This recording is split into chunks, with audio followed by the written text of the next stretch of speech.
to kind of frame this in numbers here, the UN Refugee Agency said the world passed approximately 122 million forcibly displaced people in April of 2025. Mm-hmm.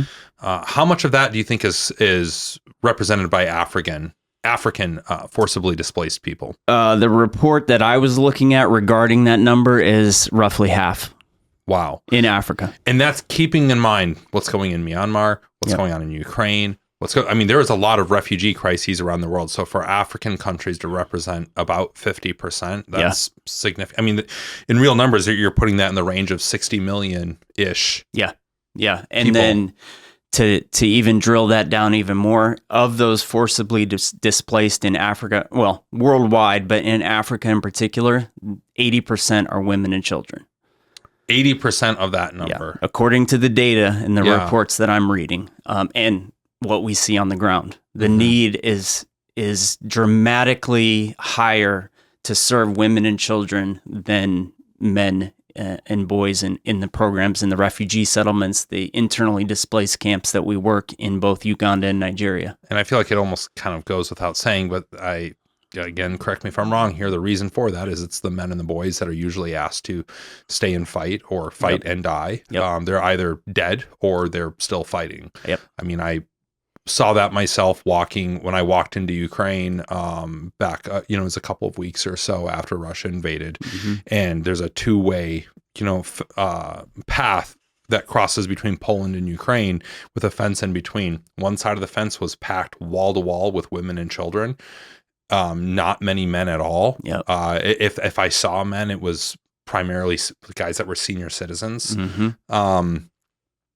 And then nobody going in. It was like me and my brother who was with me were the only two walking into Ukraine. But and I've seen refugee camps in northern Iraq as well. People like Syrian Kurds who were displaced by ISIS. And again, you go into those camps, not a lot of, what I would have called in the military age males. Yeah. It just, and it's because they're the ones that are still in those countries, and a lot of them don't make it out alive. Yeah. I bet it's almost inverse of, if 80% of refugees are women and children, probably 80% of the people killed in these wars are probably men and boys. Yep. Not that a lot of women and children aren't being killed. Correct. And horrible things happening to them. Yeah. There's real genocide that has happened in Africa. And that's everything from, I think a lot of people think of genocide as just killing people, but genocide is also the forcible infusion of DNA into forcibly changing or breeding out cultures, breeding out religions in an area. That's happened in Africa. And you just described what the world was like in northern Uganda when we started back in 2006. Still at the height of the Civil War, but the Lord's Resistance Army, led by Joseph Kony, who we suspect is still alive. No one really has confirmation on his whereabouts. They think he's in Central African Republic, but anyway, there's a lot of mysticism and religiosity around who he is and his whole situation. But in 2006, so it was only a couple years later that the Ugandan government announced that the war was over, that they were going to disband all these IDP camps across northern Uganda. But when we were there, still the height of the war, and the methodology and strategy of the LRA at that point was to abduct as many children as possible. And those numbers over the years of that conflict range from 60 to over 100,000 kids that were abducted. And by and large, they were creating their army through boys serving, conscripting them into their army and to serve and train as child soldiers, and then abducting girls so that they could become wives to commanders, so that they could then sire new rebel babies that would live in those environments and then serve under the rebel army. So when we got involved, we saw every NGO in the world was there at that time. It was labeled the worst humanitarian crisis in the world at that point. And what we saw, the greatest need that was not being met, was the long-term care and support for women, young girls coming back They had babies that had been either born in the bush under the LRA or they were pregnant coming back. So there was stigmatization against them by their own communities. There was no long-term trauma care for them. Many of these girls had been forced to commit some of the worst atrocities against their own people by the LRA. They had lived for years. I mean, Monica is a perfect example. She came to us. She had been abducted at 9 years old, had lived in the bush for 7 years, between 9 and 16, 17 years old, before she was rescued by the government army. She came back, but she had one child already by a rebel. She was pregnant with her second child, and she was not accepted by any means by her own community and her own family because what she had been associated with and tied to.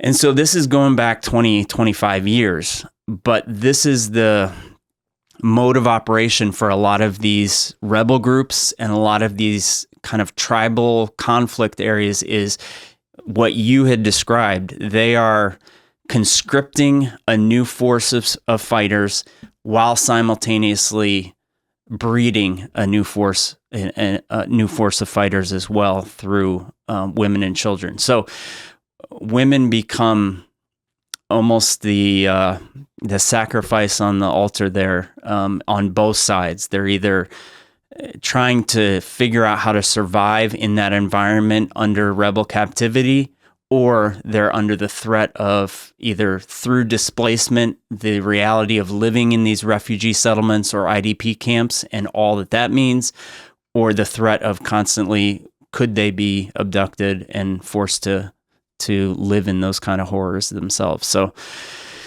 yeah, it's complex. Number one, there's not a quick answer. It's not like we can just hand out medicine and we can hand out food and that's going to fix problems. These are multi-generational, and maybe someday I'll get to do some more research on this. My assumption or assessment over the years has been, if a region has been within conflict for a year, that equates to a decade of redevelopment and counseling and restructure of society and things like that. So the longer a conflict goes on, you're kind of multiplying out the number of years of change and transformation that will have to take place.